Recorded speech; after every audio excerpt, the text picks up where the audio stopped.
Hello, my friends on YouTube. I'm very sorry about the last video, the meeting with Mr. Amr Al-Shahri, that the sound was not very good. I forgot to put my headphone on. I'm sorry about that. Anyway, today I would like to speak to you about the situation about Iran and Hong Kong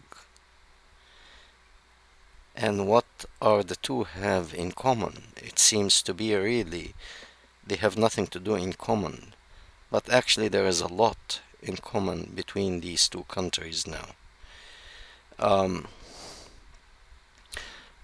we know until about a month ago or so, America, United States, and Trump was the one who is telling Iran to shape up, or he is going to use whatever necessary to deal with them. Suddenly, we see Britain is entering into the picture. Before they entered, they started to flex their muscles with their F-35s to show how powerful their planes are and how stealth and how this and that. And then soon later, they stopped an oil tanker in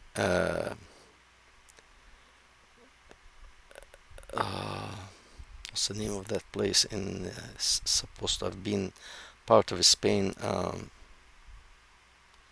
I forgot the name in English. Uh, Gibraltar, yeah, Strait. They actually captured an Iranian oil tanker in Al Gibraltar Strait, and they said we really don't know. That could be all made up. That it was heading to Syria, and that was against the United Nations ruling, knowing very well that Iran will retaliate in the same manner. Why is that? War normally is very expensive financially and human cost too. People get killed. So here you have nothing to do with this. It was between America and Iran, and Britain is entering into the picture, dealing with the situation. What for? Why does Britain want to pay the bill for this war? There must be something. This is a very costly bill.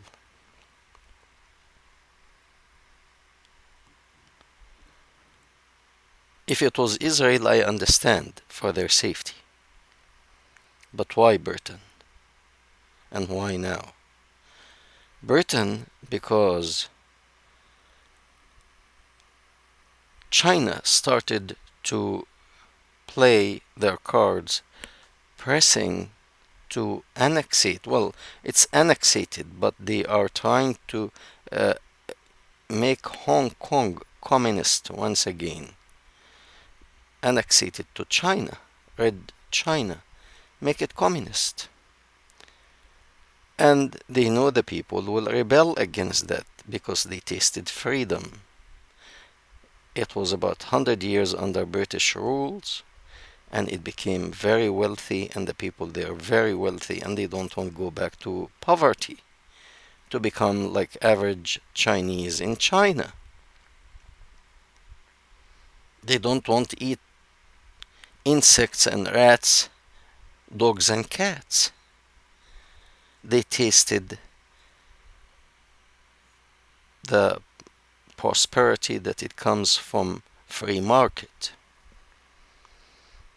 All that is known. to the Chinese, and to the British. So the British, they wanted to enter into that because they knew that China is actively trying to annexate China to make it communist again. So what they do, they take control of the oil supply that is going to China. Once they do that, Iran is affected. They are actually hitting two birds with one stone. Iran is affected and it has to submit, and China has to submit too. Okay? The Chinese economy, without the oil that it's coming regularly from Iran, their economy will collapse. And their economy, actually, it's not like the American economy or the Japanese economy. Their economy is very shallow. Their economy is really on a very thin ground and is very easy to collapse. America, Britain, Japan, and most of the European countries can take that hit if the oil supply is disturbed. They can take it and they can deal with it for a year or two until everything is back to normal. The two countries that they really cannot take it for a long time is China and Iran. I don't know why the media does not report this. I mean, I am not a journalist, yet just because of my experience as an Egyptian, lived in Egypt, and I know the propaganda, how it works, and how the media is used to in a way, brainwash people. The media is extremely powerful tool. It can really give you the truth, or can give you a lie and make it look like the truth. I lived that in Egypt, and I do not, since I was a child, I do not trust anything the media say. I have to sit down and think by myself what is going on here. And you have to kind of like sift between what's going on to try to make sense of what's happening. And it's just, it does not make sense at all to have a country paying the bill of a war. That's in the billions. This is not like $200. This is huge amount of money. And if the dispute was between America and Iran, why Britain suddenly is the one in the picture facing or standing against Iran? It's not really Iran. Well, Iran is part of it, but to curb China. And they are hitting two birds with one stone. I am not in favor of the British politics. I really dislike what they are doing, especially to Tommy Robinson, who is speaking about freedom and freedom of the press, freedom of journalism, and because of what he was saying, he was put in jail to try to kill him. Actually, I am concerned for his life, because there are many Muslim criminals in British jails, and he could be sent to one of these jails where is a hardcore Muslim criminal is there and kill him.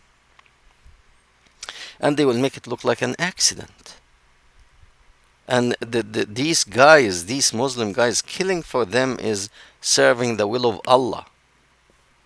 So he doesn't mind to spend 20 more years in jail or until the end of his life, or even if he gets killed, receive the death sentence for that, so he will go to heaven and get his 72 virgin. So they really, Tommy Robinson uh, is a victim of the British politics. He's not a victim like he's a weak man. He's not. He's not. He's speaking the truth, but the British have their own agenda. They are masters of deception, and they are coming from far away because they are concerned for Hong Kong. So they want to take the burden. And in my opinion, there will be no war. I feel that. Why? I really don't know why. All the signs, it shows that they are playing their cards. The Chinese putting their card on the table, which is will make Hong Kong communist. And then we will go to Taiwan. And once they go to Taiwan, it will be the Philippines later, and then probably Japan after that. So they are threatening in their own way. And the free world, Donald Trump does not like that, and he didn't want that.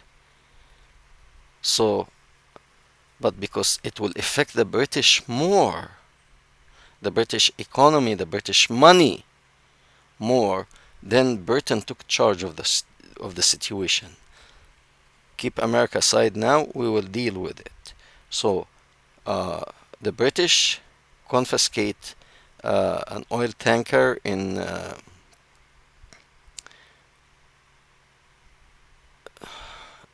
the Gibraltar Strait, and then the Iranian confiscate one in Hormuz Strait, and each back and forth. So I believe all that was calculated by the British, so that at the very end, they can tell the Persian, the Iranian, let's sit and talk before we erase you from the face of the earth. We'll do with you what we did with what America did with Saddam Hussein.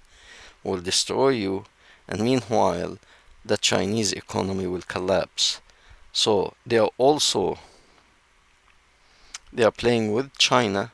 They are playing China, and they are playing Iran. And in my opinion, these guys, the whether it's the Iranian or all these Muslim, they actually they puff themselves like a turkey, but inside they have nothing really. So that's why I feel there will be no war, and this Iranian, the Muslim guy, the mullah, he will bow. He will bow. Thank you very much. We welcome your comments.